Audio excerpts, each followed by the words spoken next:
ಸೋಮವಾರಪೇಟೆಯ dolphin sports club ವತಿಯಿಂದ February 27ರಿಂದ March 1ರವರೆಗೆ ದಿವಂಗತ B. Rangaswamy ಚೂರಿಗಿಡ್ನ ಅವರ ಸ್ಮರಣಾರ್ಥವಾಗಿ ಜಿಲ್ಲಾ ಮಟ್ಟದ ಹಾಕಿ ಪಂದ್ಯಾವಳಿ ಸರ್ಕಾರಿ ಪದವಿಪೂರ್ವ ಕಾಲೇಜಿನ ಟರ್ಫ್ ಮೈದಾನದಲ್ಲಿ ನಡೆಯಲಿದೆ ಎಂದು ಕ್ಲಬ್ ಅಧ್ಯಕ್ಷ ಎಂಇ ಮಹೇಶ್ ಸುದ್ದಿಗೋಷ್ಠಿಯಲ್ಲಿ ತಿಳಿಸಿದ್ದಾರೆ. ಕಳೆದ ಹಲವಾರು ವರ್ಷಗಳಿಂದ ಡಾಲ್ಫಿನ್ ಸ್ಪೋರ್ಟ್ಸ್ ಕ್ಲಬ್ ಯುವ ಪ್ರತಿಭೆಗಳಿಗೆ ತರಬೇತಿ ನೀಡುವ ಮೂಲಕ ರಾಜ್ಯ ಮತ್ತು ರಾಷ್ಟ್ರೀಯ ತಂಡಗಳಿಗೆ ಹಲವಾರು ಕ್ರೀಡಾಪಟುಗಳನ್ನು ನೀಡಲು ಯಶಸ್ವಿಯಾಗಿದೆ. ಬೇಸಿಗೆ ಹಾಕಿ ಶಿಬಿರದೊಂದಿಗೆ ಈಜು ತರಬೇತಿಯನ್ನು ನೀಡ್ತಾ ಇದೆ ಎಂದು ಮಾಹಿತಿಯನ್ನು ನೀಡಿದರು. ಪಂದ್ಯಾಟಕ್ಕೆ ಫೆಬ್ರವರಿ 27ರಂದು ಮಧ್ಯಾಹ್ನ 2 ಗಂಟೆಗೆ ಶಾಸಕ ಡಾ. ಮಂತ್ರಗೌಡ, ಸಂಸದ ಯದುವೀರ್ ಒಡೆಯರ್ ಹಾಗೂ ದಾನಿಗಳಾದ ವಿಜಯ್ ಚಾಲನೆ ನೀಡಲಿದ್ದಾರೆ.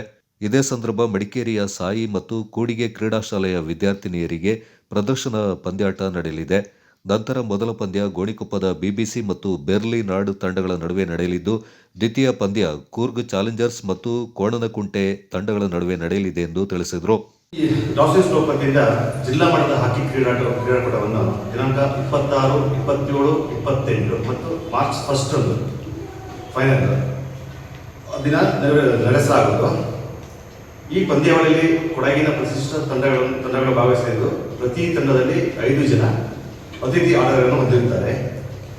ಈ ಪಂದ್ಯಾಟಕ್ಕೆ ಮುಖ್ಯ ಅತಿಥಿಯಾಗಿ ಶಾಸಕರಾದಂಥ ಡಾ. ಮಂತ್ರಗೌಡ, ಲೋಕಸಭಾ ಸದಸ್ಯರಂತ ಯದುವೀರ್ ಒಡೆಯರು ಆಗಮಿಸಿದ್ದಾರೆ.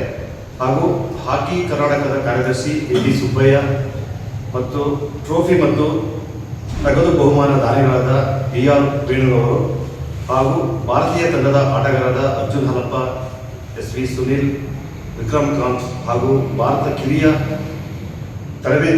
ಹಾಕಿ ತಂಡದ ತರಬೇತುದಾರರಾದ ಸಿ.ವಿ. ಜನಾರ್ದನ್ ಹಾಗೂ ರಾಷ್ಟ್ರೀಯ ಮತ್ತು ಅಂತಾರಾಷ್ಟ್ರೀಯ ಹಾಕಿ ಪಟುಗಳು ಭಾಗವಹಿಸಲಿದ್ದಾರೆ. 26ನೇ ತಾರೀಕು 2 ಗಂಟೆಗೆ ಶುರುವಾಗುತ್ತೆ. ಈ ಇನಾಗ್ರೇಷನ್ ಏನು ಮ್ಯಾಚ್ ಇದೆ ಅದನ್ನು ನಾವೊಂದು ಈ ವರ್ಷ ಸಪ್ರೇಟ್ ಆಗಿ ಗರ್ಲ್ಸ್ ಟೀಮ್ ಒಂದು ಇನಾಗ್ರೇಷನ್ ಮ್ಯಾಚ್ನ ನಿರ್ಮಾಣ ಮಾಡ್ತಾ ಇದ್ದೀವಿ. ಮಡಿಕೇರಿ ಸಾಯಿ ಹಾಸ್ಟೆಲ್ಲು ಮತ್ತು ಕೂಡಿಗೆ ಡಿವೈಸ್ ಹಾಸ್ಟೆಲ್ಲು ಬಾಲಕಿಯರ ವಿಭಾಗದಲ್ಲಿ ಒಂದು ಇನಾಗ್ರೇಷನ್ ಮ್ಯಾಚ್ನ ಆಡ್ತಾ ಇದ್ವಿ. ಅವರು ಕೂಡ ಈಗ ಆಗಮಿಸ್ತಾ ಇದ್ದಾರೆ. ಹಾಗೆಯೇ ಫೇಸ್ಬುಕ್ ಹಾಗೆ ಕೂಡ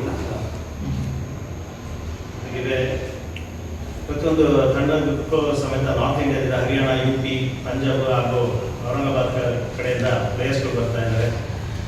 7-8 ಜನ ಅಂತಾರಾಷ್ಟ್ರೀಯ ಹಾಕಿ ಆಟಗಾರರು ಸಮೇತ ಆಡ್ತಾ ಇದ್ದಾರೆ. ಇವಾಗ ಏನು ಪ್ರೆಸೆಂಟ್ ಇಂಡಿಯನ್ ಟೀಮಲ್ಲಿದ್ದ ರಾಹಿಲ್, ಬಿ.ಬಿ. ಸುನಿಲ್ ಮತ್ತು ಆಭರಣ ಸುದೇವ್ ಮತ್ತು ಬಿಪಿನ್ ಇಂಥ ಆಟಗಾರರೆಲ್ಲ ಆಡ್ತಾ ಇದ್ದಾರೆ.